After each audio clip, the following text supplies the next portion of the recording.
Lovely morning across the valley. It looks like a great week ahead. One forecast this morning says that it's going to be cloudy on Friday, but it's going to be warm. Not a lot of rain in the forecast either in the next week. We are definitely, it's the breakout. We are definitely into spring weather now, and it looks like it's going to be with us. Of course, I'll say that next Tuesday it will snow. 47. We're 5 minutes after 6 o'clock on News Radio 1310 KLIX and News Radio 1310.com.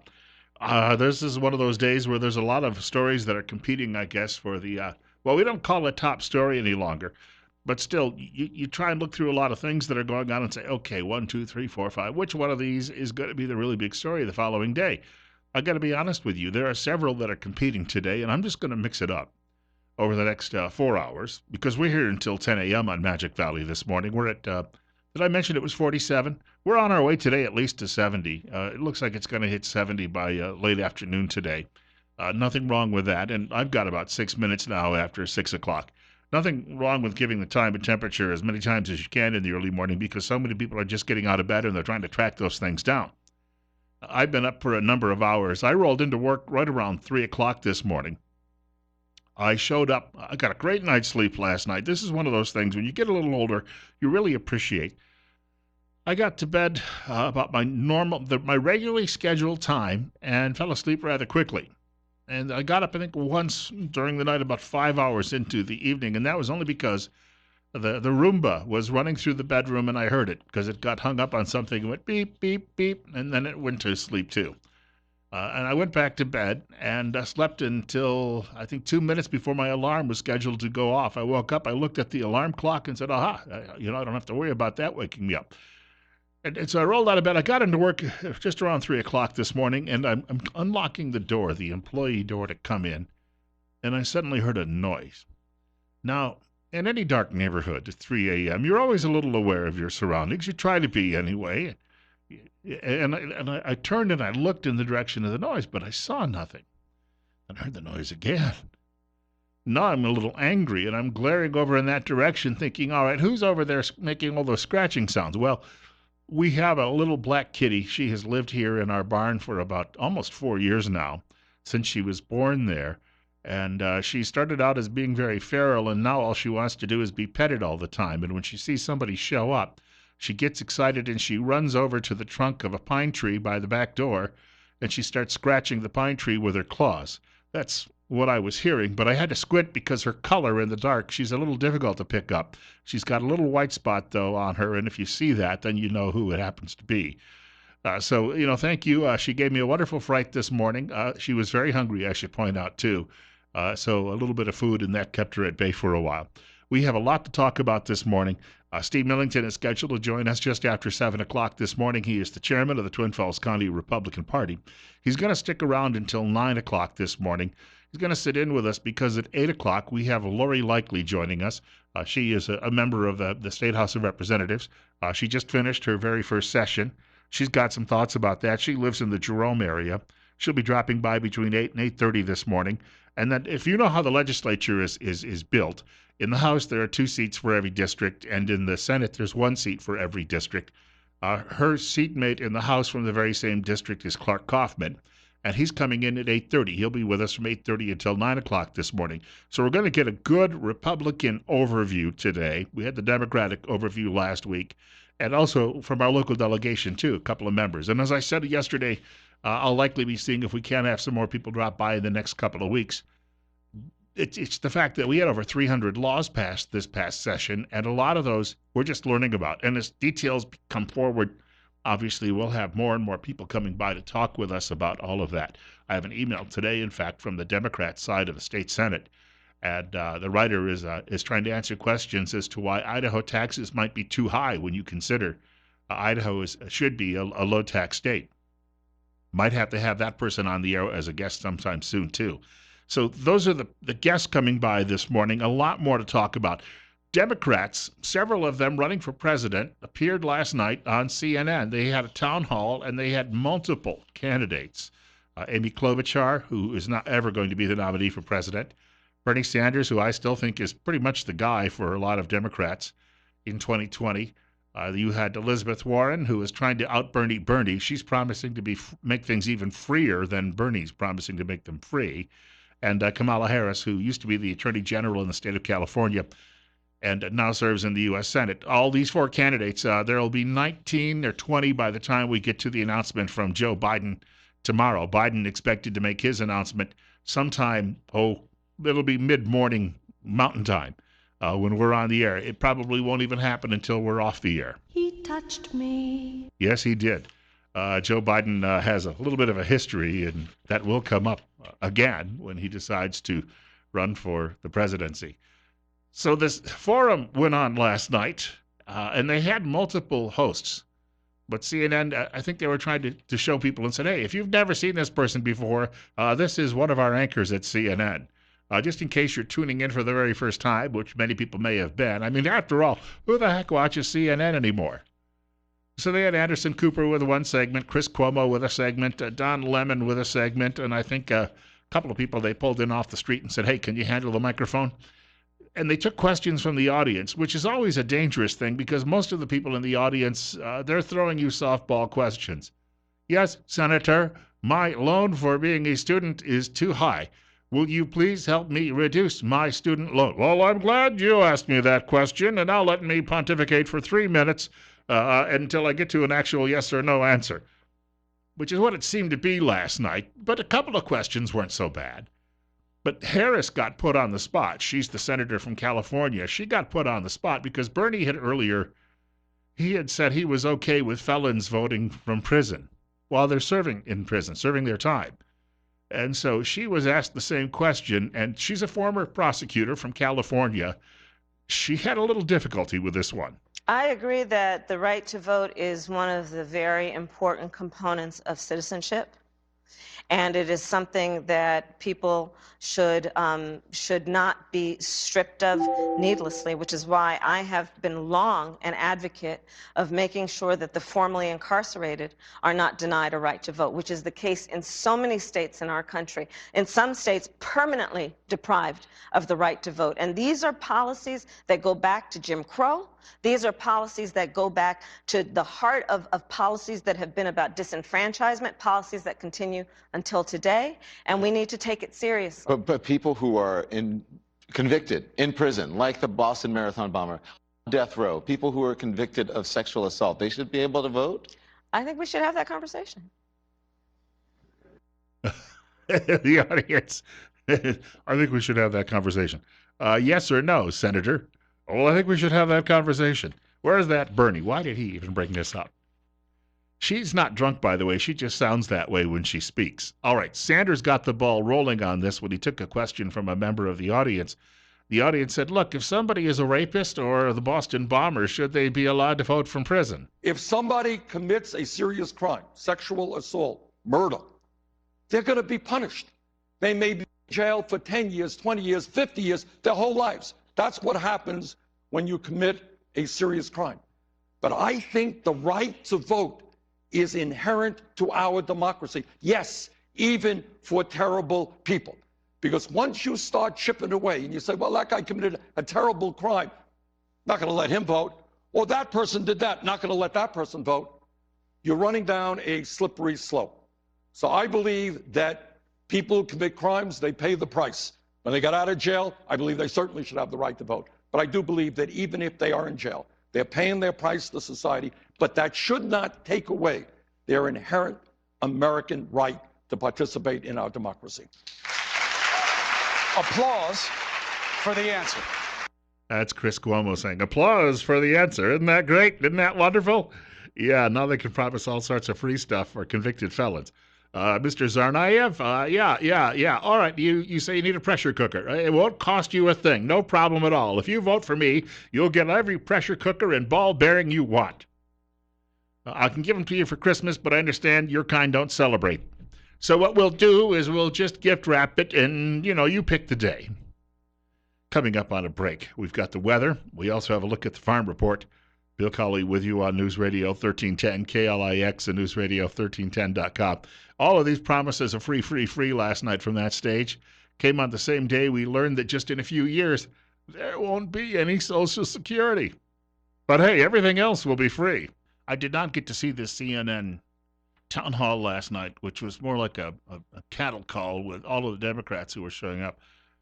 All of the jokes about the Republican primary from 2016 and how they had to have two different stages, what they call one the kids' table. Turned out, actually, some of the more spirited debates happened with what were called the second-tier candidates. You know why? Because they didn't have to stand around and check what they were saying. Kamala Harris last night, you could just see it on her face. The whole calculation in her head. How do I answer this question so that I can later have deniability if I need it, but also come across as if I'm being compassionate to felons who would mostly be Democrats anyway? After all, and I would stake that. That's an opinion, but I would, if I were to look for facts on that, I would guess that most people, if they're in prison or jail, and if they had a political affiliation in the first place, they'd be liberals, because the liberals are the ones promising them, hey, early release, or you could get away with this. There's a district attorney in Dallas, Texas, who says he's only going to prosecute big cases any longer. In other words, your typical homicide that might take place in the area, but everything else he says he's not going to bother with because he says it's unfair. He's going to get recalled, but he says what he thinks is, I'll get recalled, but I'll be able to run as a liberal for some other office, a bigger office, and everyone will go, oh, look at the liberal hero. Look what he did for all of those jailed minorities who broke all of those laws. Oh, isn't that wonderful? Well, they should be allowed to break laws because, well, reparations. 622, we're at 46 on News Radio 1310, KLIX and newsradio1310.com. Bill Colley with you until 10 a.m. today. So, yes, the promise last night was free, free, free, free. That's all you heard during the course of this debate. But Bernie Sanders actually took a question. As I was saying earlier, when you have these town halls, most of the questions are of a variety that are softballs. People think sometimes I throw them at people. On the other hand, I'm a biased Republican conservative, and when I'm talking with a Republican conservative, I'm usually pretty good because I agree with them on just about everything they're talking about. Now, if I happen to be still in my old reporting days, I'd take a different approach. But the people who complain the most about that on the outside are the people who say, Senator, my bills are too high. How will you help me pay my bills? You see, that type of question is not a very difficult one either. And so the public is even worse. But every once in a while, somebody will come along and they'll ask a good question. There was a woman in the crowd at the CNN town hall it was in New Hampshire, right? Because that's where the first in the nation primary takes place, coming up a little less than 12 months from now, in about 9 months from now. And the woman got up and pointed out, she said, my dad fled the Soviet Union 40 years ago and came to this country. And my family has seen what Marxist-Leninist ideas do to a country. And so she said to Bernie Sanders, why do you think you're going to get away with it here? I thought, good question. Bernie, on the other hand, first, let me do my Rodney Dangerfield and reach for my collar and show you how uncomfortable I am. And listen to the long, more than 2-minute response. And I edited this down from about 4 minutes. Is it your assumption that I supported or believe in authoritarian communism that existed in the Soviet Union? I don't. I never have, and I opposed it.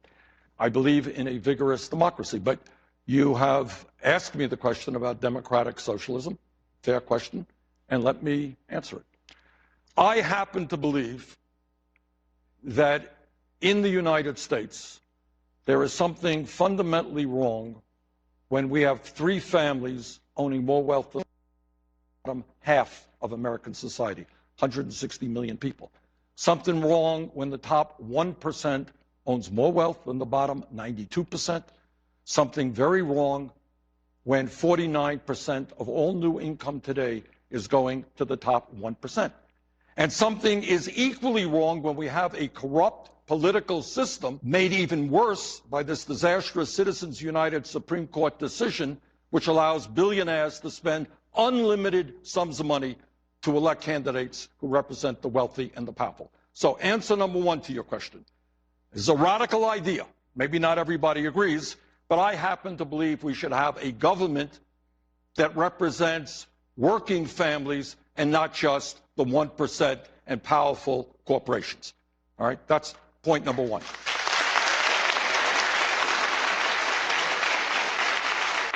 Point number two. What do I mean when I talk about democratic socialism? It certainly is not the authoritarian communism that existed in the Soviet Union and in other communist countries. This is what it means.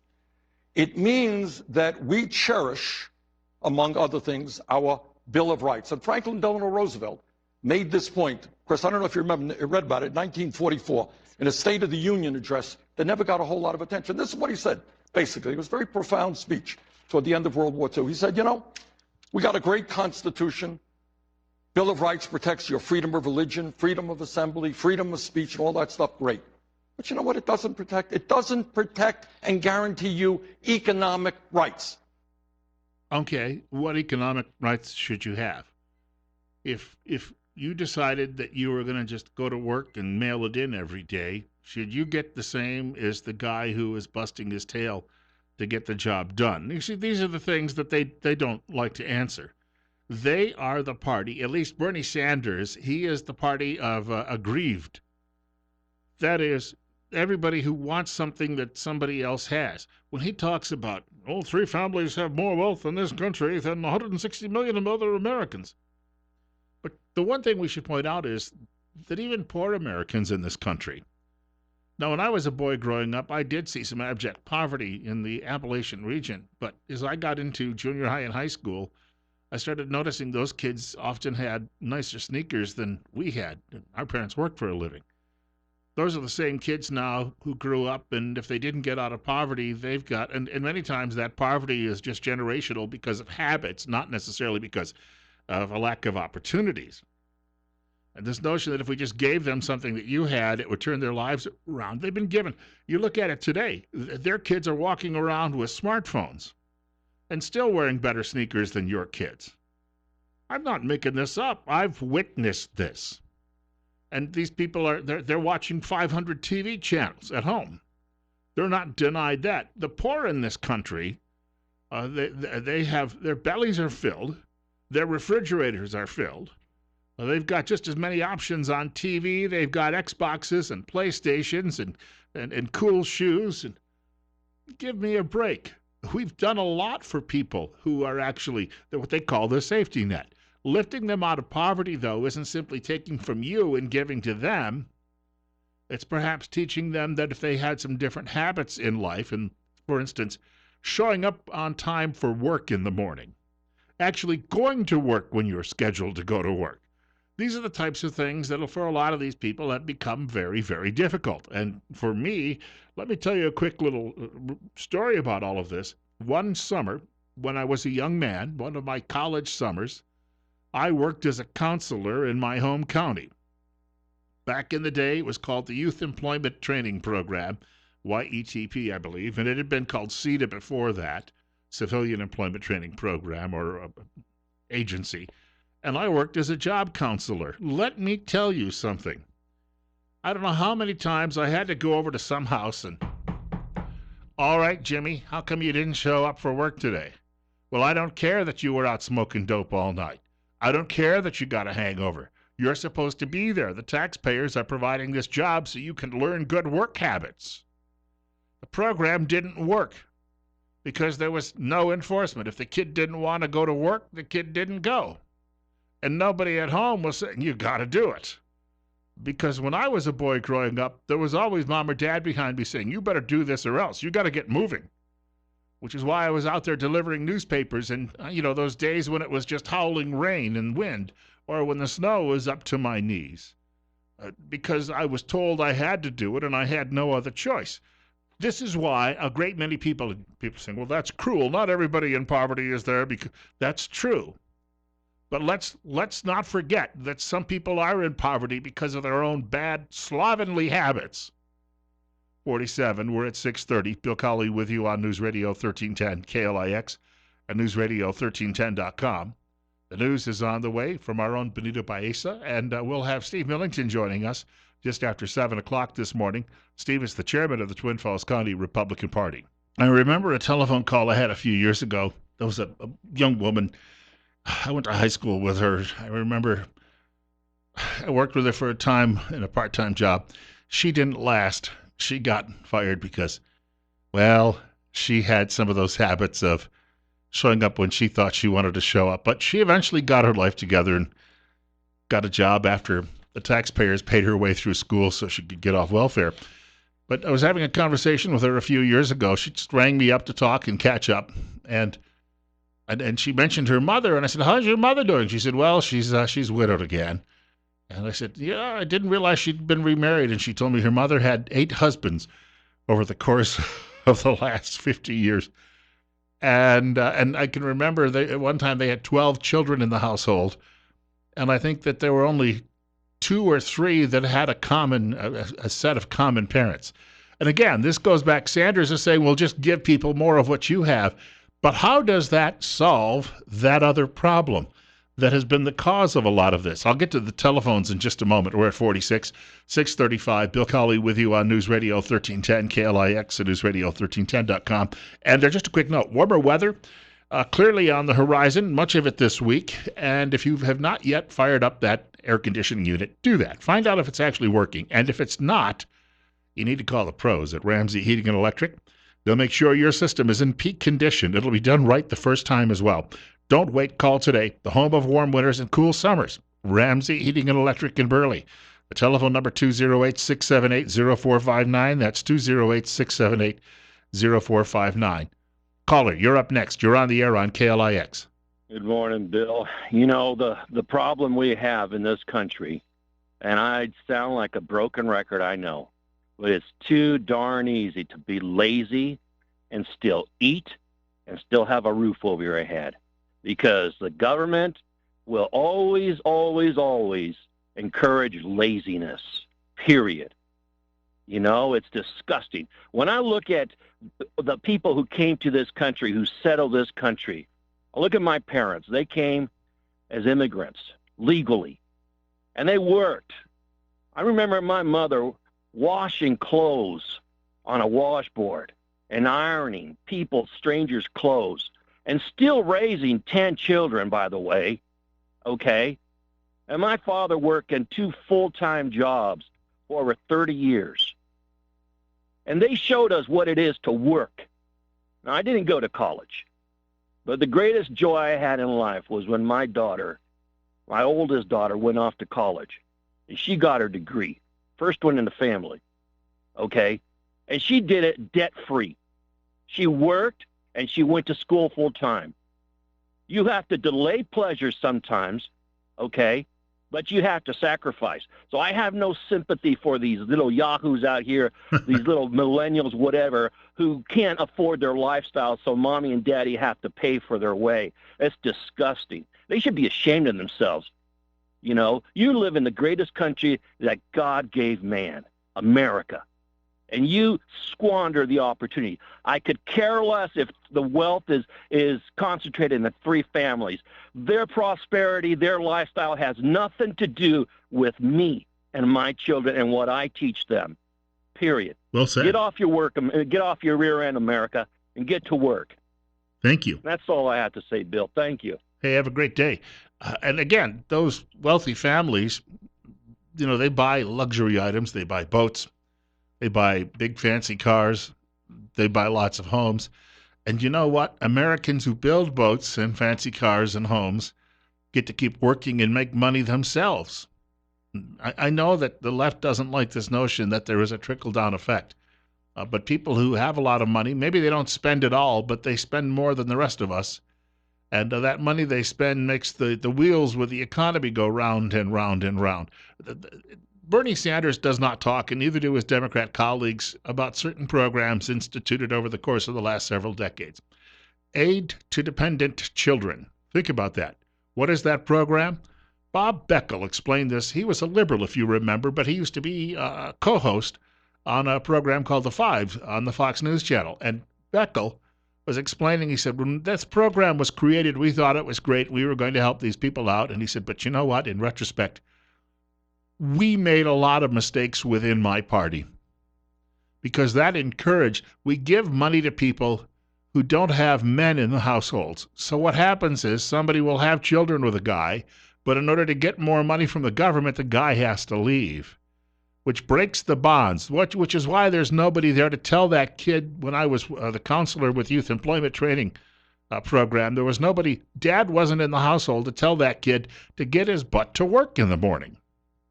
When I had to go try to drag him out of the house to get him to work at 10:30 because he didn't show up at 7 o'clock. My dad, on the other hand, I can remember one time, I'm not bragging, and I'm not apologizing, but I'm not bragging, but my brother and I, when we were in our late teens, we had been out late one night, and we decided we were going to sleep in on a Saturday morning when my dad wanted us to help him on a project. And in order to get me out of bed, he walked into my bedroom, and he grabbed me by my ankles, and then he just turned and rolled me. And I rolled over out of bed and onto the floor. I'll tell you what, it's a startling way to wake up in the morning. But I quickly got up and I went to work with him on that project that day. That's why it's important to have those parents in the home. Liberal policies, big government policies have destroyed these family units. That is the big issue here. Not let's give them a few more smartphones so that they can be like everybody else. Coming up on 641, Bill Colley with you on News Radio 1310, KLIX and newsradio1310.com. It's not just, it's academia that pushes this. Academia is no different than Bernie Sanders, and I've got to warn you, I think Sanders is the Democrat Party nominee. I really do. Because he's got a siren call to a great many American voters who are still ticked off. They voted for Donald Trump, but these are the type of people their anger is stoked to the point where they're going to just continually try to push a button to change things, hoping that things will turn around in their lives. I call it the Niagara Falls effect. I wrote a column about this many, many years ago, back in a previous job. And I can remember interviewing a mayor of Niagara Falls, New York, one time, which is the poor relation. The Canadian side does well. But things are so bad in Niagara Falls and have been for decades, going back to the collapse of its economy in the 1970s. It had a manufacturing economy. It's completely gone. They're trying to get by on some Seneca Nation casinos. Every 4 years, there's an election for mayor there. Nobody ever serves 2 terms. They just keep throwing one guy out and bringing another guy in. In hopes, again, pressing that button, thinking, we need a change, we need a change, we need a change. Well, he didn't get the job done. I'll get somebody else. And this is what frightens me about Bernie Sanders, is that he's going to appeal to that voting bloc that could well decide the outcome of the 2020 election. And then what? Because he just promises more of what has not yet worked. We're at 47. Bill Colley on News Radio 1310, KLIX and newsradio1310.com. Our number 208-736-0300. Caller, you're next. You're on the air. It's all want to. The secret of it all is want to. Remember, your dad would say, come on, let's go, sport. And it didn't matter where you were going. You're going with your father somewhere to work or see your uncle or vice versa. And your mother stayed home with the girls and the kids. And the men, you had to kind of show you could keep up with them. They'd be in the trucking business in our family. And we worked, and I did things now that they'd arrest my father for other things they were doing. We were 10 years old. But when it came to baseball, I had a new glove, which I still have. I'm looking at it right now. That's 60 years ago, 50 years ago. And people, it's changed completely. The parents weren't divorced. Dad was working. Mom stayed home. Sometimes moms worked, but that was a rarity when I grew up. And then it's completely upside down. And I don't care what anybody says. You will throw money at these projects and these needs that they have that should have been taken care of by their mother, their father, their grandfathers, their uncles. Keep it within the family and let the family's chips lie where they lie. Well, and I thank you for the call. And it reminds me, we have a lot of people who say, we can't impose morality on other people. And, what you're trying to do is impose the traditional nuclear family on these people. And, oh, that's terrible. But it was the traditional nuclear family that the caller just pointed out brought about the success in his own life and in the success of millions, tens of millions of other Americans. And this notion that, mommy has, Jenny has 2 mommies and, or we don't necessarily need a man in the household when you've got, 10 children or 15 children from 10 different dads. This is not in the long run good for any culture. If you were to look back through history, you would say, this has failed everywhere it's been done. Why do we believe that somehow we are going to be different? Well, because we are enlightened. Put the dime bag away and get to work. 6:45. Sean Hannity's Morning Update is on the way. We're at 47 on News Radio 1310, KLIX, and newsradio1310.com. Bill Colley with you until 10 a.m. on Magic Valley this morning. Steve Millington will join us just after the news at 7 o'clock. Your liberal friends at Pravda on the Potomac are trying to cover up for a horrible crime that took place in Sri Lanka over the weekend. Took place on Easter Sunday.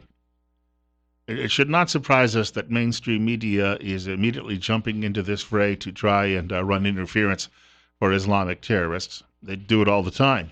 We're at 47. It's 10 minutes away now from 7 o'clock. Bill Colley with you on News Radio 1310, KLIX, and newsradio1310.com.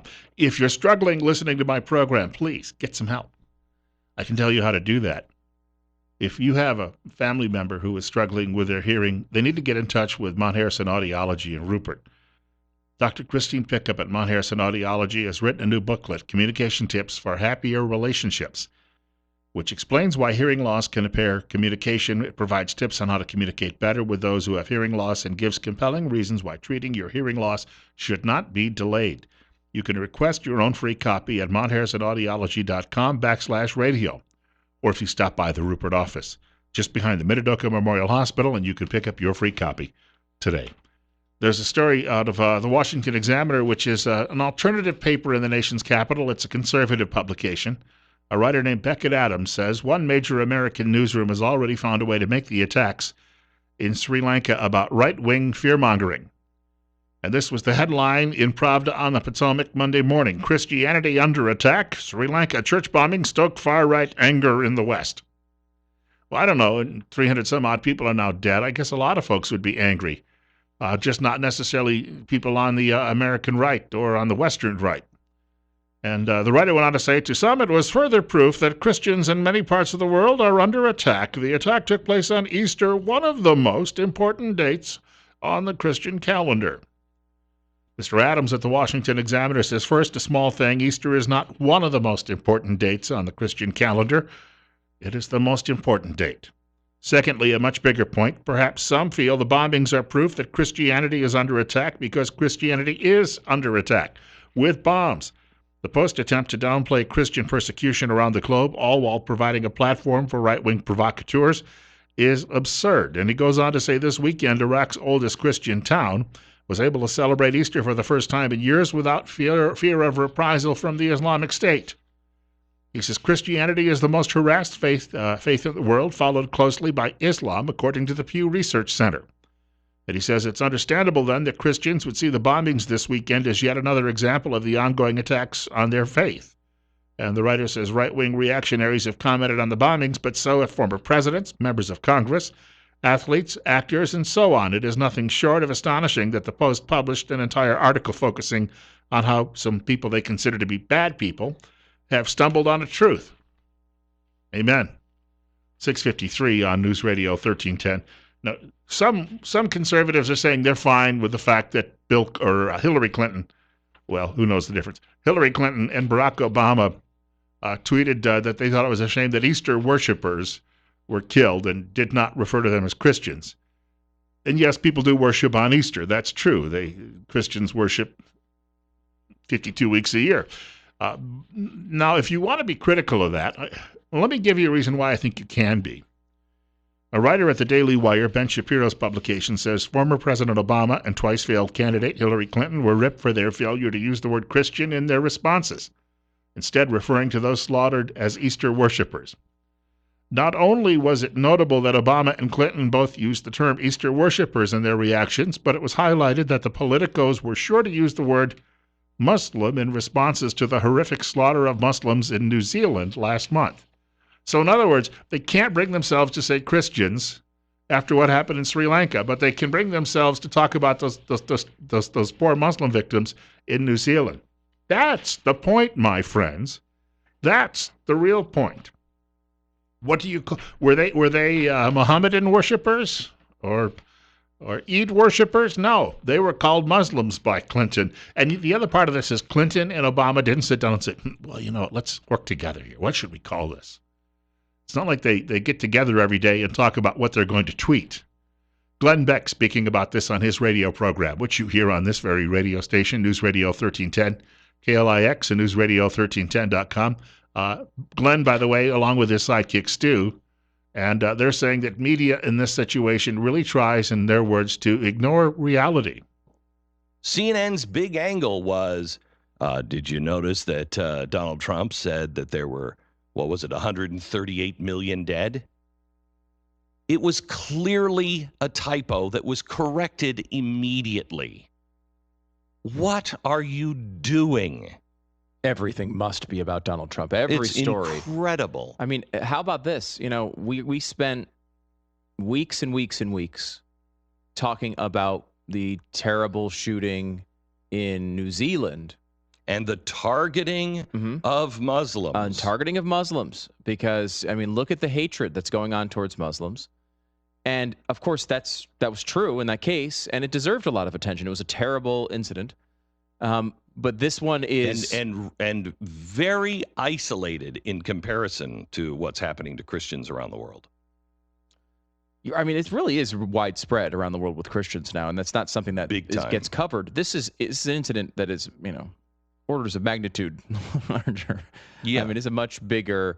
death toll here. We're talking about 500 people injured, almost 300 dead in these 9 bombings so far. And that will, of course, increase, I'm sure, as we go forward. And let me ask you this, Stu. How ridiculous would it be for Christians today to say, we've got to take away people's bomb-making ability? Yeah. Stunningly, that's already been done. Yeah, but it's ridiculous to think that. Okay, so Sri Lanka. Hard to get a gun in Sri Lanka, I imagine. Oh, yeah.